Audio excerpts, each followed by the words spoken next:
বিএনপির পরবর্তীতে জাতীয় নাগরিক পার্টি এনসিপির পক্ষ থেকে প্রতিক্রিয়া জানানো হচ্ছে এই বৈঠক প্রসঙ্গে। নাসিরউদ্দিন পাটোয়ারি তিনি প্রতিক্রিয়া জানাচ্ছেন, আমরা সরাসরি চলে যাচ্ছি সেখানে।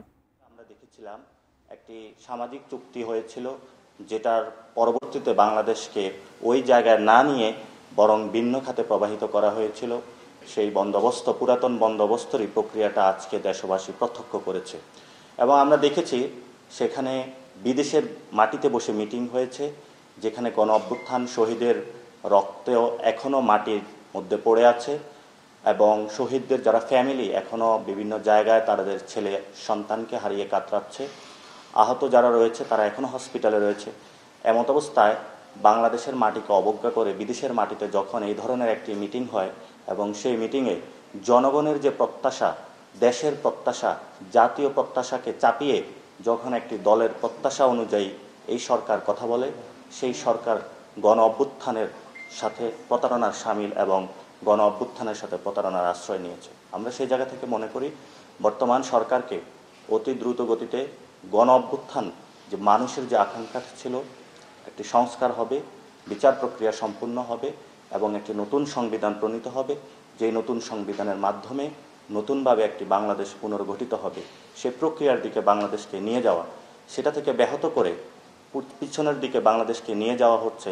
এই ক্ষেত্রে এনসিপি মনে করে বাংলাদেশকে সামনের দিকে এগিয়ে নিয়ে যেতে হলে যদি এই সরকার ব্যর্থ হয়, তাহলে হয়তো আমাদের সেকেন্ড রেভলিউশন বা নতুন একটি গণ অভ্যুত্থানের আমাদেরকে জন্ম দিতে হবে, যেই গণ অভ্যুত্থানের মধ্য দিয়ে বাংলাদেশের যে নতুন একটি বন্দোবস্তের আমরা স্বপ্ন দেখিয়েছিলাম 5 তারিখে, সেই স্বপ্নের পূর্ণাঙ্গ বাস্তবায়ন আমরা করতে পারব। এবং আজকে যে মিটিংটা হয়েছে, আমরা মনে করি বাংলাদেশের মানুষের যে আকাঙ্ক্ষাটা আছে, সে আকাঙ্ক্ষার কোনো প্রতিফলন ঘটেনি, বরং একটি পুরাতন বন্দোবস্তের দিকে ফিরে যাওয়া হয়েছে। নতুন কোনো বন্দোবস্তের আমরা প্রতিক্রিয়া বা প্রসেস আমরা এই মিটিংয়ের মধ্যে দেখতে পাইনি। অনেক রাজনৈতিক দল এই দলকে মিটিংকে তারা স্বাগত জানিয়েছে। একটা বিষয়, বাংলাদেশের প্রশ্নে আলাপ আলোচনা হলো লন্ডনে গিয়ে। জিনিসগুলো হচ্ছে বাংলাদেশের সমস্যার সমাধান লন্ডনে গিয়ে করাটা রাজনীতির জন্য, বিশেষ করে 5 আগস্ট পরবর্তী রাজনীতির ইতিবাচক কোনো দিক কিনা, আপনি কি বলেন? সেটা তো দেখেছিলাম যে আমাদের যে ফেসিবাদী ব্যবস্থার খুনি হাসিনা লন্ডনে বসে বার্তা দিচ্ছে, আরেকদিকে একটি রাজনৈতিক দলের সিনিয়র একজন নেতা লন্ডনে বসে মিটিং করে বেড়াচ্ছেন, বার্তা দিচ্ছেন। এটা বাংলাদেশের জনগণের মাটি এবং প্রাণপ্রকৃতির সাথে যে কানেকশন নাই, সেটারই একটি বাস্তবায়ন আমরা দেখতে পাচ্ছি। এই জন্য হলে দেশের সিদ্ধান্ত দেশের মাটিতেই হবে, দেশের সিদ্ধান্ত বিদেশের মাটিতে হলে সেটা বাংলাদেশের জনগণ কখনোই মেনে নেবে না। এবং এই সিদ্ধান্ত যেটা হয়েছে, সেই সিদ্ধান্তের ক্ষেত্রে আমরা সরকারকে আহ্বান জানাবো, আপনারা দেশের জনগণের সাথে বসুন, মানুষের সাথে বসুন, গ্রামে গঞ্জে যান, মানুষ কি বলে, কেন তারা শহীদ হয়েছিল, আহত হয়েছিল, তাদের যে বেদনা, সেই বেদনার যে আশা আকাঙ্ক্ষা, সেটা যদি আপনারা উদ্ঘাটন করতে পারেন, তাহলে হয়তোবা আপনারা জুলাই ঘোষণা, বিচার প্রক্রিয়া, সংস্কারের বিষয়গুলো নিয়ে সক্রিয় হবেন।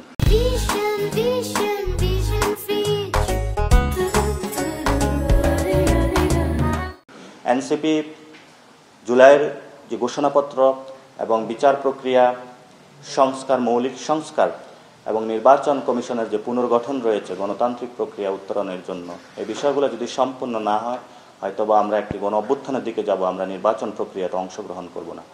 এবং আমরা পূর্বাপর অনেক আগেই থেকেই বলে আসছি, যেটা বাংলাদেশের একটি কাঠামোগত যদি বিন্যাস না হয়, শুধু রাজার পরিবর্তে রাজা, রানীর পরিবর্তে রানীর যদি পরিবর্তন হয়, সে পরিবর্তনে এনসিপি বিশ্বাস করে না। যেহেতু গণ অভ্যুত্থানের অগ্নিগর্ভ থেকে রাজনৈতিক দলটির জন্ম, সেজন্য মানুষের কাছে আমাদের কমিটমেন্ট রয়েছে।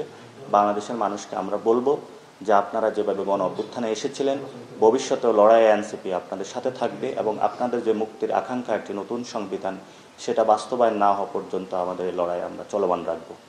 খুবই ছোট্ট একটা প্রশ্ন, আজকে নিরাপত্তা উপদেষ্টা ফজলুর রহমান তিনি বলেছেন যে আসলে এটি এগিয়ে এনে সংস্কার বিষয়টাকে একটু অগ্রগতি করে আমরা এটাকে রোজার আগের সপ্তাহে নির্বাচনটা করতে পারি। এটা উত্তর দিয়েছেন অবশ্যই। আমি স্পষ্ট করে জানতে চাই, নির্বাচনের আগে যদি রোজার আগে নির্বাচন যদি হয়, চেষ্টা করা হয়, এনসিপি অংশ নেবে না বলছেন, আসলে অংশ না নিয়ে তখন কি করবেন আপনারা? নির্বাচনে যদি জনগণের আকাঙ্ক্ষাটা প্রতিফলিত না হয়, আগেও কিন্তু নির্বাচন হয়েছিল জনগণকে পাশ কাটিয়ে, জনগণের আকাঙ্ক্ষাকে পাশ কাটিয়ে, এবং অনেককে গুম করা হয়েছিল, খুন করা হয়েছিল। তো আমাদেরকেও যদি গুম করা হয়, খুন করা হয়, জনগণকেও যদি এই ধরনের অত্যাচার চালানো হয়, এটা বাংলাদেশে অতীতেও সম্ভব হয় না, ভবিষ্যতেও সম্ভব হবে না। এই জন্য জনগণের যে ম্যান্ডেট, জনগণের যে আকাঙ্ক্ষা, এটা রাষ্ট্র পরিচালনায় যারা রয়েছেন, সরকার পরিচালনায়, তাদেরকে অবশ্যই ওই পথে আসতে হবে। এই পথের ব্যর্থ হয়ে গিয়ে তারা বাংলাদেশে কোনো কিছু করতে পারবে না। বাংলাদেশের মানুষ 47-ও এই ঐতিহাসিক লড়াইয়ের অভূতপূর্ব পরিচয় দিয়েছিল, 71-ও দিয়েছিল, 24-ও দিয়েছিল, 90-ও দিয়েছিল। তো ভবিষ্যতে যে এই লড়াইটা হবে, এই লড়াইটা আরো তীব্র হবে। এই লড়াইয়ের মধ্য দিয়ে বাংলাদেশের